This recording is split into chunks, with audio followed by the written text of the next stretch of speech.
সংবাদ সবাইকে স্বাগত জানাচ্ছি। আমি ফিরোজ তোহা। শুরুতেই সংবাদ শিরোনাম। শুরুতেই জানাবো এই মুহূর্তে হাতে পাওয়া সর্বশেষ গুরুত্বপূর্ণ আপডেট সংবাদ। গণতন্ত্রকে চিরস্থায়ীভাবে বাকশালে পরিণত করতেই খালেদা জিয়াকে বন্দী করে রেখেছে সরকার, এমন অভিযোগ করেছেন বিএনপির সিনিয়র যুগ্ম মহাসচিব অ্যাডভোকেট রুহুল কবির রিজভী।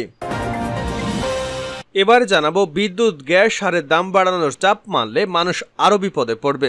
খাদ্য নিরাপত্তার কথা বলে আইএমএফ বিদ্যুৎ গ্যাস এবং সারের দাম বাড়ানোর জন্য চাপ দিচ্ছে।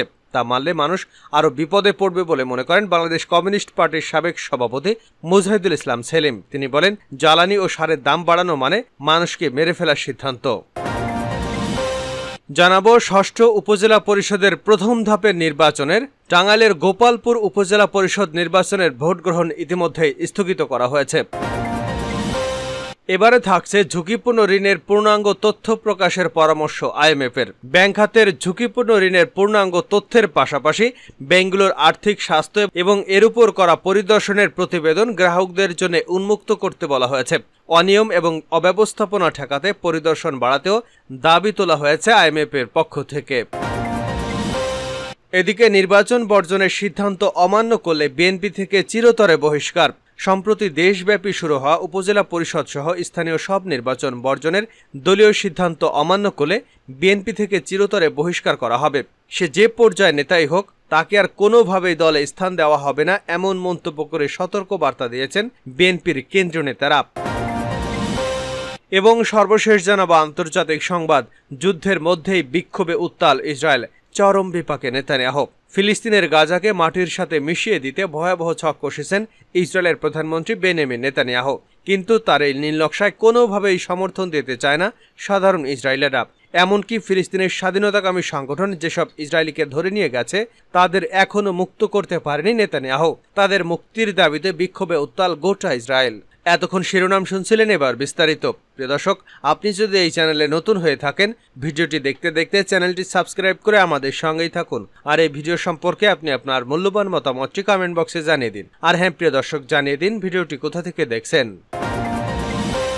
গণতন্ত্রকে চিরস্থায়ীভাবে বাকশালে পরিণত করার জন্যই সরকার বেগম খালেদা জিয়াকে বন্দী করে রেখেছে বলে অভিযোগ করেছেন বিএনপির সিনিয়র যুগ্ম মহাসচিব অ্যাডভোকেট রুহুল কবির রিজভী। দুপুরে নয়াপল্টনে বিএনপির কেন্দ্রীয় কার্যালয়ের সামনে এক পথসভায় প্রধান অতিথির বক্তব্যে তিনি এমন অভিযোগ করেন। সাবেক ছাত্রদল ও স্বেচ্ছাসেবক দল নেতৃবৃন্দের আয়োজনে ও স্বেচ্ছাসেবক দল কেন্দ্রীয় কমিটির সাবেক যুগ্ম আহ্বায়ক সম্পাদক সাদরুজ্জামানের উদ্যোগে বিএনপি চেয়ারপারসন বেগম খালেদা জিয়া, যুগ্ম মহাসচিব হাবিবুন নবী খান সোহেল ও সহ স্বেচ্ছাসেবক বিষয়ক সম্পাদক আব্দুল কাদির ভুঁইয়া জুয়েল সহ সকল কারাবন্দীদের মুক্তির দাবিতে বিক্ষোভ মিছিল অনুষ্ঠিত হয়। বিক্ষোভ মিছিলে পুলিশ বাধা দিয়েছে বলে জানিয়েছেন ছাত্রদলের সাবেক যুগ্ম সাধারণ সম্পাদক ডাক্তার তৌহিদুর রহমান আওয়াল। বিক্ষোভ মিছিলটি কেন্দ্রীয় অফিসের বিপরীত সড়ক টাওয়ারের সামনে থেকে শুরু হয়ে জোনাকি সিনেমা হলের সামনে গেলে পুলিশ বাধা দেয়। এরপর সেখান থেকে মোড় নিয়ে চায়না টাউনের সামনে দিয়ে নয়াপল্টন বিএনপির কেন্দ্রীয় কার্যালয়ের সামনে এসে শেষ হয়। ফরিদপুরে দুই সহোদর ভাইকে হত্যার ঘটনা তুলে ধরে রিজভী বলেন, দুজন শ্রমজীবী মানুষকে হত্যা করা হয়েছে। হত্যা করার পরেই সরকার বাধ্য হয়েছে গ্রেপ্তার করতে। কাকে? একজন চেয়ারম্যানকে। তিনি হলেন আওয়ামী লীগের চেয়ারম্যান। প্রত্যেকটি জায়গায় সমস্ত দুর্বৃত্তপনা, সন্ত্রাস, রক্তপাত করছে সরকার লোকজন। এদের দিয়েই তো অন্যায় করা হয়েছে। এদের দিয়েই তো গণতন্ত্রকামী মানুষের মিছিলে হামলা করা হয়েছে। এরা ফ্রি লাইসেন্স পেয়ে গেছে মানুষ হত্যার, টাকা লুটের। তিনি বলেন, বাংলাদেশ ব্যাংকের সাংবাদিকদের যাওয়া নিষেধ করে দিয়েছে কর্তৃপক্ষ, কারণ ব্যাংকের টাকা লুটপাট করেছেন যারা, তারা আওয়ামী লীগের এমপি ছিলেন, আছেন, মন্ত্রী অথবা আওয়ামী লীগের ঘনিষ্ঠ লোকজন। এই তথ্যগুলো যাতে সাংবাদিকরা না পায় সে কারণেই এই সিদ্ধান্ত নেওয়া হয়েছে। কারণ যারা অপরাধী তারা পাপকে লুকিয়ে রাখতে চায়। এ ঘটনার তীব্র নিন্দা জানিয়ে বিএনপি নেতা বলেন, আওয়ামী লীগের পতন না হলে কোনো মানুষের নিরাপত্তা নেই। ওবায়দুল কাদের সাহেবরা দেশের স্বাধীনতা, সার্বভৌমত্ব সবকিছু বন্ধক রেখেছেন পার্শ্ববর্তী দেশের কাছে, এমন মন্তব্য করে বিএনপির এই মুখপাত্র বলেন, আপনারা পাকিস্তানের কথা শুনলে গোসল করেন কয়েকবার, আর সামান্য একটু প্রশংসা করেছেন সেটি নিয়ে আপনারা গলায় গলায় কথা বলছেন। আর বলছেন বিএনপির সঙ্গে নাকি পীড়িত। বিএনপি যা বলে সত্যের পক্ষে স্পষ্ট, আর ওরা বলে তলে তলে। ওরা তলে তলে পীড়িত সবার সাথে রাখে, কারণ ওরা অবৈধ। ওরা সত্য বলতে পারে না, ওদের কোনো আদর্শ নেই। ওদের আদর্শ হচ্ছে সন্ত্রাস, ব্যাংক লুট। যাদের আদর্শ নেই তারা যে কোনো কাজ করতে পারে। রিজভী বলেন, গণতন্ত্রের মা দেশনেত্রী বেগম খালেদা জিয়ার মুক্তি চাই। কারাগারে থাকা প্রত্যেক নেতার মুক্তি দাবি করে তিনি বলেন, বন্দী করে কোনো স্বৈরাচার ফ্যাসিস্ট সরকার টিকে থাকতে পারেনি, এরাও পারবে না। বিদ্যুৎ, গ্যাস, সারের দাম বাড়ানোর চাপ মানলে মানুষ আরও বিপদে পড়বে। খাদ্য নিরাপত্তার কথা বলে আইএমএফ বিদ্যুৎ, গ্যাস এবং সারের দাম বাড়ানোর ওপর চাপ দিচ্ছে। তা মানলে সাধারণ মানুষ আরও বিপদে পড়বে বলে মনে করেন বাংলাদেশ কমিউনিস্ট পার্টির সাবেক সভাপতি মোজাহিদুল ইসলাম সেলিম। তিনি বলেন, জ্বালানি ও সারের দাম বাড়ানো মানে মানুষকে মেরে ফেলার সিদ্ধান্ত। ফের জ্বালানি এবং সারের দাম বাড়ানোর যে আলোচনা সামনে এসেছে তা নিয়ে তার মতামত ব্যক্ত করেছেন তিনি। জাহিদুল ইসলাম সেলিম সরকারের ভর্তুকির যে ব্যাখ্যা দিয়ে জ্বালানি এবং সারের দাম বাড়াচ্ছে তা মূলত বিভ্রান্তিকর। এটি আসলে ভর্তুকির মধ্যে পড়ে না, এটি অ্যালোকেশন, জনগণের সেবার জন্য করা হয়। জনগণের সেবার জন্য দেওয়া বরাদ্দ কখনই ভর্তুকি নয়। দ্বিতীয়ত, এই টাকা জনগণের কাছ থেকে ট্যাক্স নিয়ে জনগণের জন্যই বরাদ্দ দেওয়া হয়। প্রশ্ন হচ্ছে, আইএমএফ এর পরামর্শ আমাদের মতো দেশের জন্য কোনো ইতিবাচক ভূমিকা রাখে না।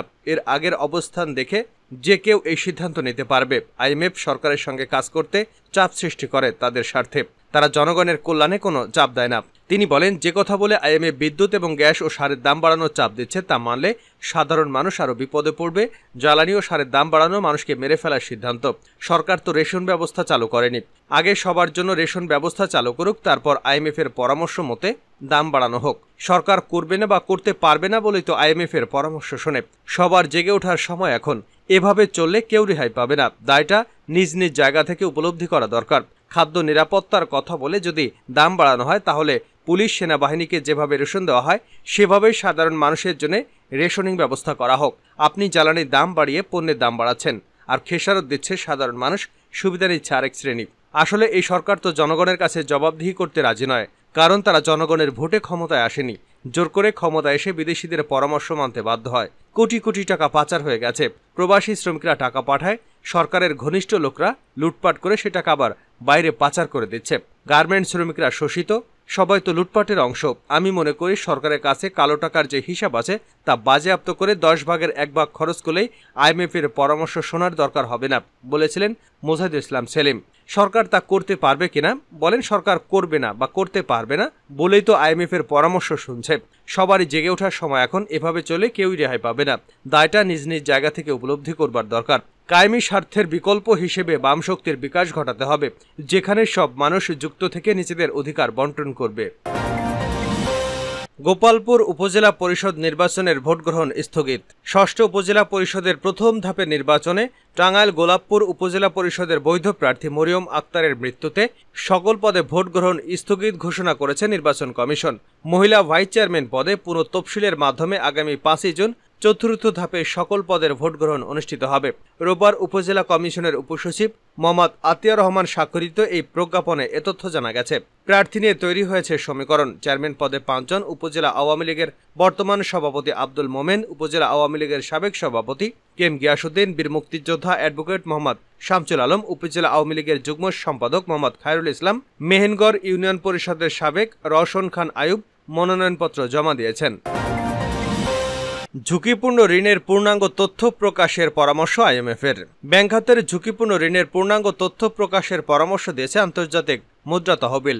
পাশাপাশি ব্যাংকগুলোর আর্থিক স্বাস্থ্য এবং এর উপর করা পরিদর্শনের প্রতিবেদন গ্রাহকদের জন্য উন্মুক্ত করতে বলা হয়েছে। অনিয়ম অব্যবস্থাপনা ঠেকাতে পরিদর্শন বাড়াতেও দাবি তোলা হয়েছে সংস্থাটির পক্ষে। রোববার বাংলাদেশ ব্যাংকের কর্মকর্তাদের সঙ্গে বৈঠকে আইএমএফ এর প্রতিনিধি দল এসব দাবি তুলে ধরেছে। বৈঠক সূত্রে জানা গেছে, দেশের ব্যাংক খাতে খারাপ সম্পদ বেড়েই চলেছে। এতে বেশ কয়েকটি ব্যাংক অতি দুর্বল হয়ে পড়েছে। স্বয়ং গভর্নরও এটি স্বীকার করেছেন। আইএমএফ বলছে, এসব ব্যাংকের গ্রাহকদের আমানত ঝুঁকির মধ্যে পড়েছে। পরিস্থিতি মোকাবেলায় ব্যাংকগুলোর ঝুঁকিপূর্ণ সম্পদের পূর্ণাঙ্গ প্রতিবেদন গ্রাহকদের জন্য প্রকাশের পরামর্শ দিয়েছে সংস্থাটি। এতে গ্রাহক নিজেরাই আমানতের নিরাপত্তা নিশ্চিতে ব্যবস্থা গ্রহণ করতে পারবে।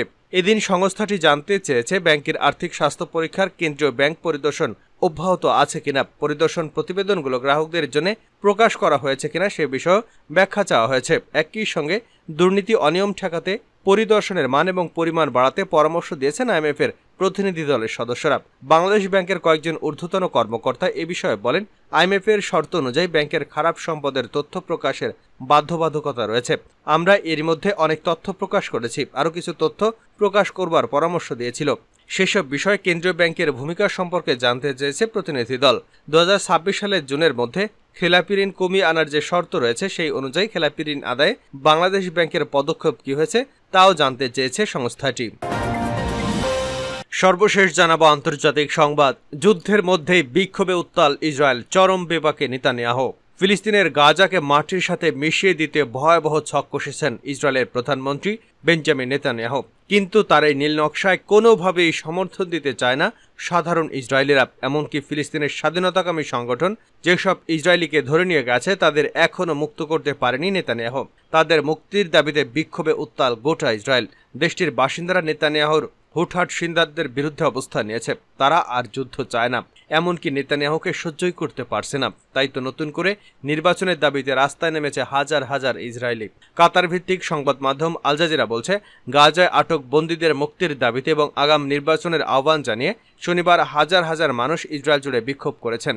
ইসরায়েলি সম্প্রচার কর্তৃপক্ষ জানিয়েছে, বিক্ষোভকারীরা ইসরায়েলের কাপলান স্কয়ারে জড়ো হন এবং গাজায় ফিলিস্তিনি উপদলের সাথে বন্দি বিনিময় চুক্তি এবং আগাম নির্বাচনের দাবি জানান। গাজায় আটক বন্দীদের পরিবারও একদিনের বিক্ষোভে অংশ নেয় এবং বিক্ষোভকারীদের সামনে বক্তৃতা দেয়। কিন্তু বিক্ষোভের সময় সেখান থেকে সরিয়ে দেওয়ার চেষ্টা করে পুলিশ। শুরুতে ধস্তাধস্তি হলেও পরে পুলিশ এবং বিক্ষোভকারীদের মধ্যে সংঘর্ষ শুরু হয়। পরে তারা তেল আবিবের প্রতিরক্ষা মন্ত্রণালয় ঘেরাও করে। এমনকি প্রধানমন্ত্রী বেঞ্জামিন নেতানিয়াহুর বাসভবন পর্যন্ত ঘিরে ফেলে তারা। আনাদোলু বলছে, হামাসের সশস্ত্র শাখা আল কাসাম ব্রিগেডের প্রকাশিত একটি ভিডিওতে গাজায় আটক 2 বন্দীকে ইসরায়েলি সরকারের কাছে তাদের মুক্তি নিশ্চিত করার জন্য বন্দি বিনিময় চুক্তি করার দাবি রাখতে দেখা গেছে। তারপর থেকে ইসরায়েলে বিক্ষোভের মাত্রা তীব্র থেকে তীব্রতর হয়েছে। এছাড়া গাজায় আটক বন্দীদের মুক্তি নিশ্চিত করবার জন্য সরকারি সদস্যদের প্রতি আহ্বান জানিয়েছে তাদের পরিবারগুলো। এমনকি যুদ্ধের অবসান ঘটিয়ে হলেও এই পথে হাঁটার দাবি জানিয়েছে তারা। তেল আবিব বিশ্বাস করে, গাজায় এখনও 134 জন ইসরায়েলি বন্দী আটক রয়েছে। অন্যদিকে ইসরায়েলে তাদের কারাগারগুলোতে প্রায় 9000 ফিলিস্তিনিকে আটকে রাখা হয়েছে। গোটা বিশ্বকে অবাক করে দিয়ে গেল 7 অক্টোবর ইসরায়েলের ভূখণ্ডে ঢুকে নজিরবিহীন হামলা চালায় ফিলিস্তিনের স্বাধীনতাকামী সংগঠন। এরপর থেকে গাজায় তাণ্ডব লীলা চালাচ্ছে তেল আবিব। রীতিমতো ধ্বংসস্তূপে পরিণত করেছে গাজার বেশিরভাগ এলাকা।